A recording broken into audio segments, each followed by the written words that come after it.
This had all sort of come into being by King Balak, who hired a prophet who happened to be really a true prophet, had a real gift in his life by the name of Balaam.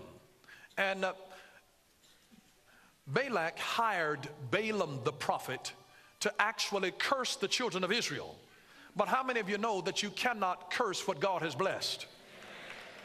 Isn't that good news? That you cannot curse what God has blessed.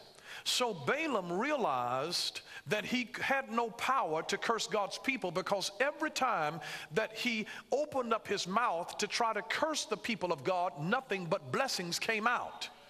And the king got mad with him. He said, listen, I hired you to curse these folks, and now here you are blessing them. What's wrong with you? And God would not allow him to curse the people. Balaam was a man who obeyed God in the letter of the law, but he disobeyed in the spirit of the law. He did what God said, but then he violated the spirit of what God was trying to say to him. So Balaam did not curse the people of God, but then he went to the king and he said, King, guess what? I can't curse the people of God, but I can tell you how to get them cursed. And he showed him a strategy of how he could get the people to curse themselves.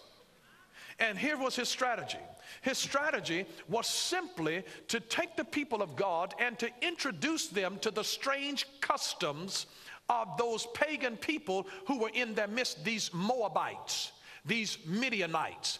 It was to expose them to these women who were of a fertility code religion. Baalism is a fertility code religion. Now the children of Israel, men of Israel, now being inundated with Moabite women, Midianite women who were pagan in their nature, and their intermingling with this false religion caused the anger of God to be kindled, because they went a-whoring after other gods, and it was spiritual idolatry and lust that they entered into. It displeased God tremendously, and God brought a plague upon the people, and the people began to die.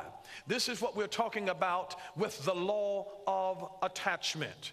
It was an intermingling here of the people, and nothing happened until Aaron the priest, until his grandson by the name of Phinehas got upset and took a spear, a javelin in his hand, and thrust it through the man and the woman and killed both of them when that act happened, because this man Zimri brought this woman right up in Moses' face, flaunting this sinful act.